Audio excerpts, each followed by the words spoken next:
Hello and welcome back to our HIP Roman Restoration campaign. In our last episode, we started our second war in quick succession with the Hashemids in Egypt, which actually should be the last war that we need to fight against them for at least a while. They still have land over here, but I don't know whether we're going to be expanding that far in that direction, but this will give us the last remaining land that we need in the Kingdom of Egypt. We'll be able to usurp that and get rid of quite a few vassals down here, which will be useful. We'll have all of the de jure kingdom then. Also, still waiting to see what the Aztecs do if and when they ever end this war that they're having against the HRE, because if they are going to move against us next, I'm interested in knowing that. For now, though, we'll just focus on our war with Egypt, which we should be able to get done pretty quickly. We do still have this dangerous faction, which wants independence, mostly thanks to our two Italian kings, who are in there despite having 100 opinion of me, which is annoying. My grandson wants a fief of his own to govern. Nope. This is marriage, okay.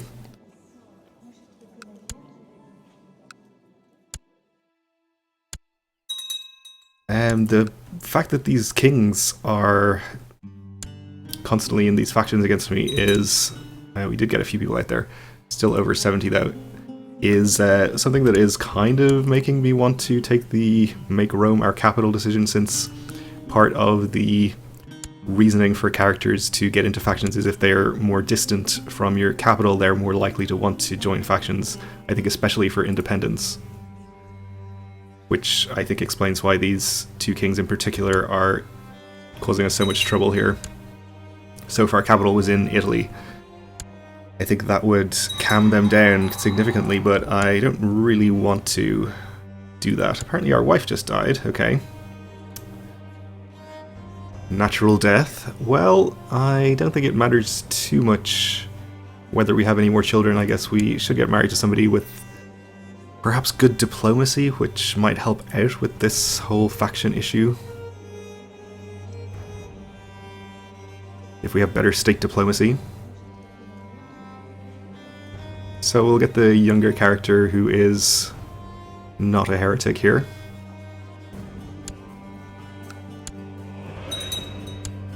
Speaking of the succession, has our son and heir managed to get his wife pregnant yet? Not yet. She's lustful though, and he is strong, which gives him extra fertility, so shouldn't take too long there.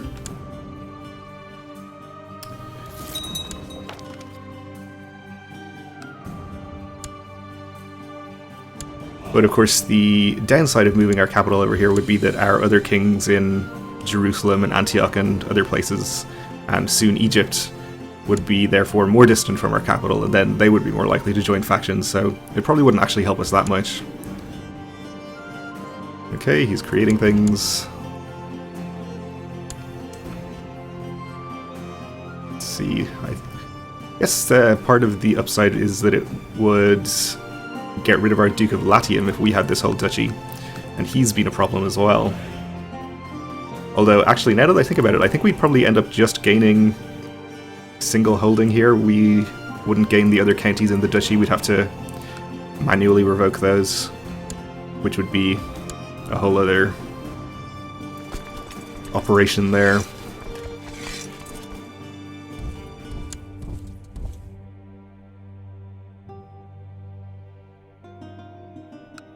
We'll spread it a little bit down here. We do see a small Egyptian army, so if the last war is anything to go by, they won't put up much resistance here.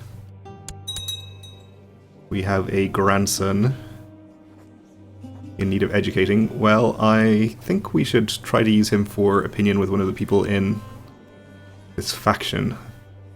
Minus 27, what's your problem? I guess the fact that he's Catholic doesn't help, and we're never going to be able to ask him to convert because he's leader of the Knights. Other than that, what else is he upset about? Foreigner heretic. Oh, he's zealous. I guess that would do it.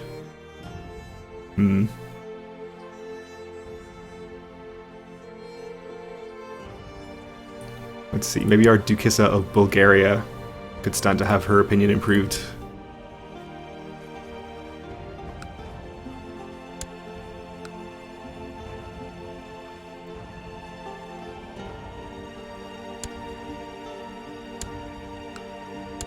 Okay. Oh, I think somebody else just joined here.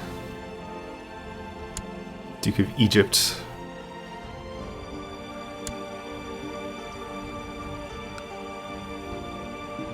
I'd rather not send him a gift if I don't strictly have to, and we are going to either get rid of him as a direct vassal or possibly improve his opinion by giving him a kingdom title in the pretty near future, so I think we'll just ignore him. Our grandson came of age and became a thoroughly mediocre character. Okay. Oh, apparently we have sieged everything we can siege in this county. Let's move on then.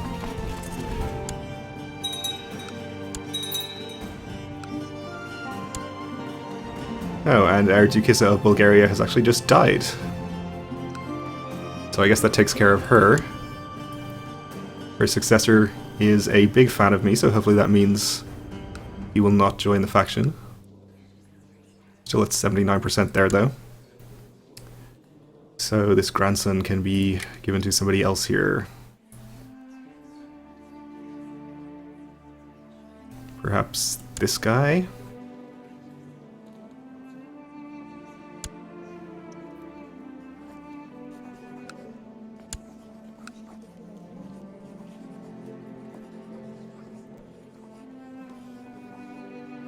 There you are. Okay. We'll see if that helps at all.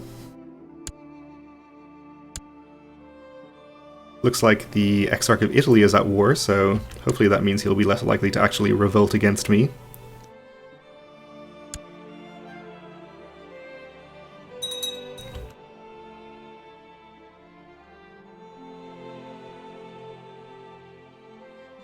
And we had another Duke just die. I don't know if he was in any of the factions, I think not. But it does give us another granddaughter to use for opinion. How's the new Duke here? He's pretty happy with me, that's good. Okay. So it looks like the latest guy that we gave a grandchild to is pretty happy now. Wait, no, was that him? No, it wasn't.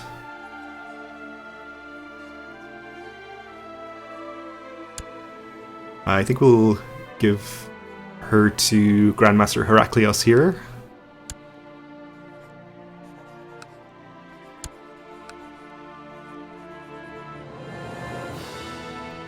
Not you, not you. A different Grandmaster. This guy, there we go. And we also have a commander to appoint, which is also worth 10 opinion, incidentally, but I think I'll just probably give it to the most qualified candidate here.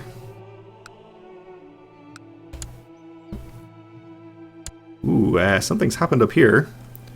It looks like the Holy Roman Empire no longer exists. That's interesting. What happened there?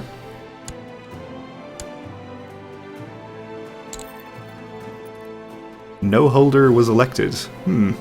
Okay. I wonder if this is something to do with our formation of the Roman Empire. It didn't just rename the title, it perhaps made it disappear somehow. Or maybe it was to do with the Aztecs' war against them, which I assume actually is over now. They're still attacking Hochmeister Rudger the Monk in the Aztec invasion of Burgundy. And they also have a revolt going on, incidentally, which is interesting. Okay, well this is great news for us. First of all, the fact that they have a revolt, they'll be occupied with that, though it doesn't look too dangerous for them. But the fact that the HRE no longer exists gives us the ability to declare some wars over here.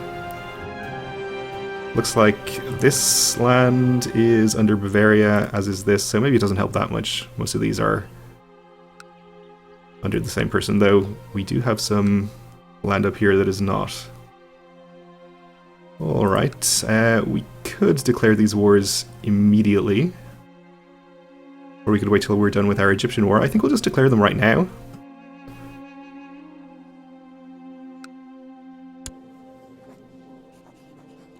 Except we can't, of course, because we have levies raised. I kind of wasn't even paying attention to this Egyptian war because it is a fairly minor affair, but we'll just wait till we're finished with this and then get our other wars declared. Hopefully shouldn't take too much longer. We have a new duke who is pretty happy. Our faction has gone back down under 70%, which is good news. Though the two Italian kings are still involved.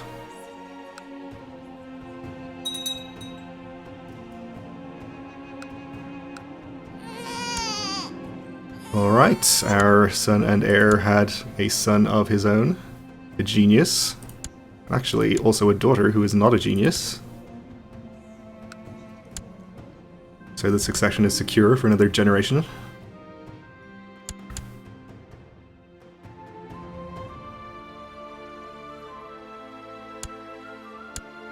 Okay, that's this county entirely sieged. We're up to 22%. You claim that our ecumenical patriarch is attempting to promote vile heresies. I think this is the second time that somebody's told me this. But he seems to be a good Orthodox Christian to me, so I think we'll just ignore that.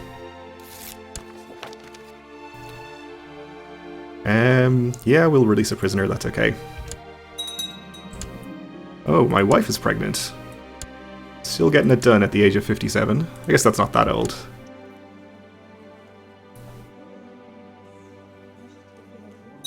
And especially with our hunting focus and our hunting dog, who's in here somewhere,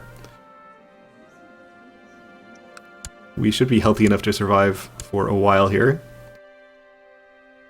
The Kagan of the Mongol Empire wants to marry some person to a courtier of mine. Okay. I'll accept. How are you doing, Mongol Empire? Currently defending against the Shia Jihad for East Turkestan, but which he is winning. Okay. Good for him.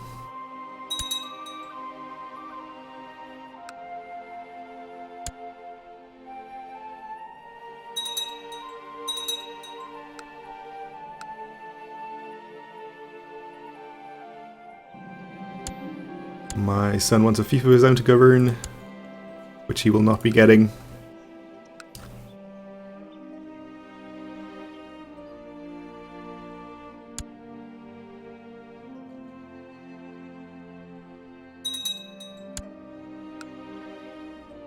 Alright, we have a new king or dux of Carinthia, or whatever he's calling himself.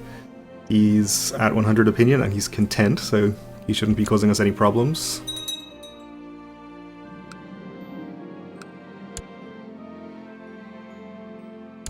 This guy's telling me the Duke of Genoa is slandering me. He seems to be pretty happy. You're less happy, though. Except it doesn't improve his opinion at all, even if we do take action, so we'll just keep it to ourselves.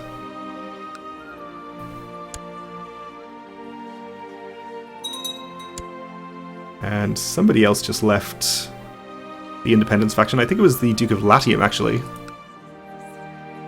who has just also raised his troops. Probably has something to do with it.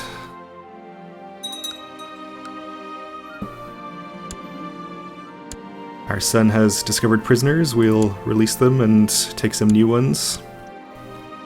Up to 31% here.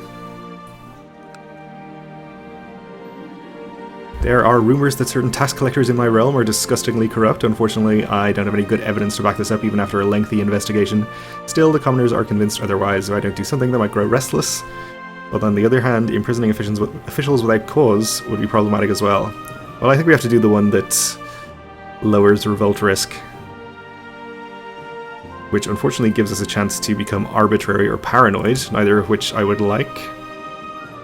We're already diligent, so... But we dodged that bullet. And we're off to hunt the Great White Stag. So let's do that. Today, an important foreign dignitary visited the court. How impressed I was when my ward managed to engage in a sophisticated discussion with this dignitary. My ward has learned quite a bit about the art of conversation from me. Well, that's good, I guess, though he's no longer destined to rule the empire. Our training grounds is finished.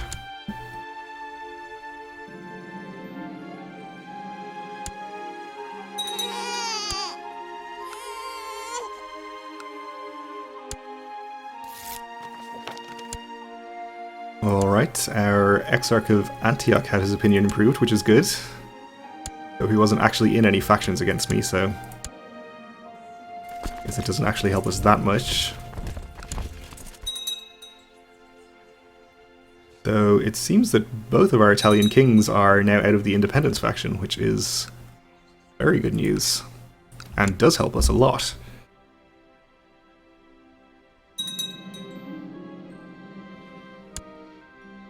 Alright, we're going to set out to hunt the stag.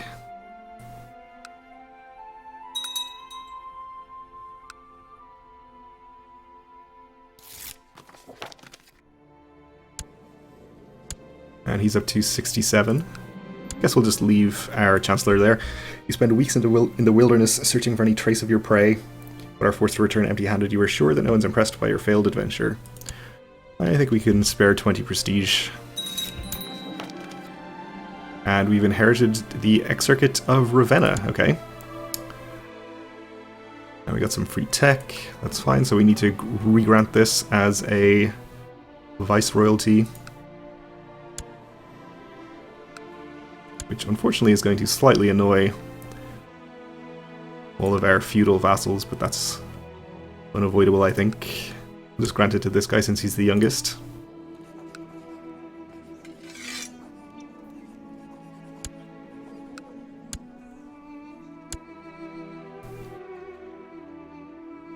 And it looks like there's been some more changing hands here. These lands are no longer under Bavaria, which is just more good news for us. It's looking like we might be able to get through tier... I was going to say tier 3, but apparently we lost something from tier 2. But we should be able to get through the rest of tier 3 pretty quickly, more quickly than expected. Let's see what happened here. Senge.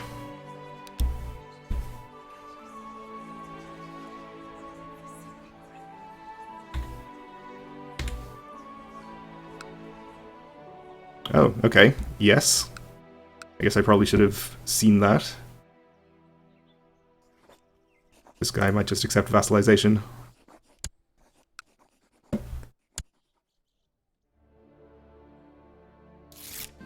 And he does. So he had a son born in the purple. A fertile son, okay. Well, that's fine. He doesn't take over from our current heir, since he was born in the purple himself. In fact, maybe these guys would just accept vassalization.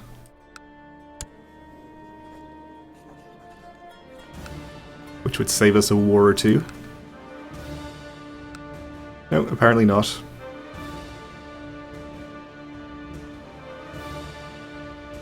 How about you? Nope. Can't even offer to you? Okay. Well, never mind. Bardas here wants to duel his rival. No problem.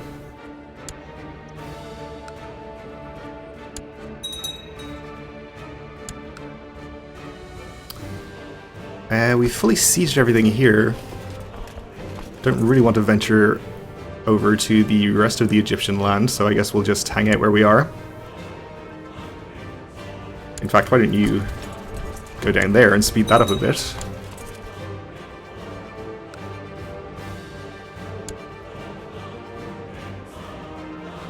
So we should be back on tier 3 here. Yep, definitely a much shorter list. And it will be shorter again by the time we are done with this war.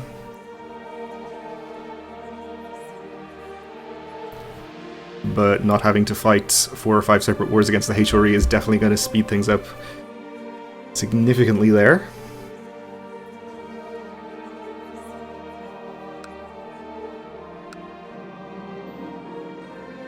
Take prisoners. Alright, we've sieged our whole war goal here.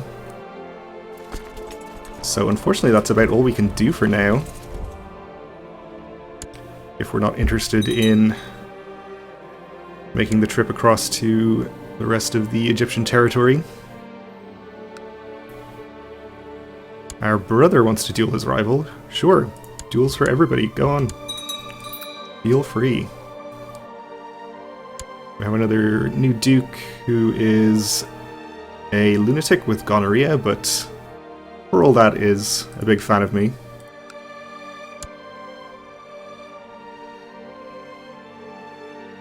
And I guess you'll be appointed as our new commander. Okay, so I guess we'll just wait for the ticking war score to carry us to victory here. There is an Egyptian army which we can fight, but by its size, it's not going to be worth very much a war score.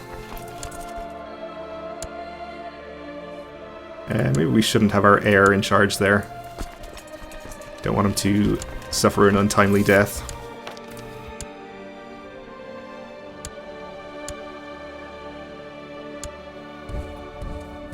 We will go fight this army though. It will be worth something.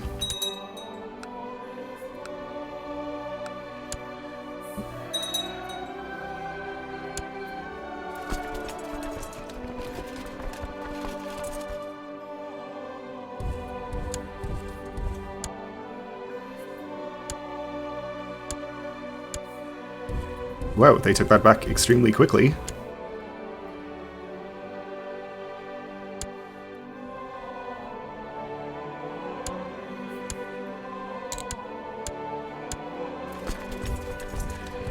I guess we'll just take it back again just as quickly.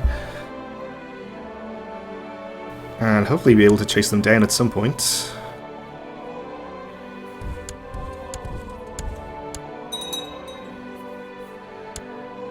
Maybe here.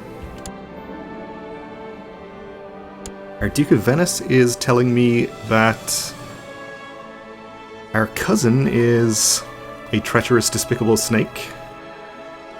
So we can have our opinion of our cousin lowered or our opinion of the Duke lowered. I guess we'll just say we did not know. Probably doesn't make too much of a difference. So we caught them and it was worth actually 6%, which is more than I expected. My wife tells me she's pregnant, but that can't be right. Doubt besets me. It's probably fine. I wouldn't worry about it.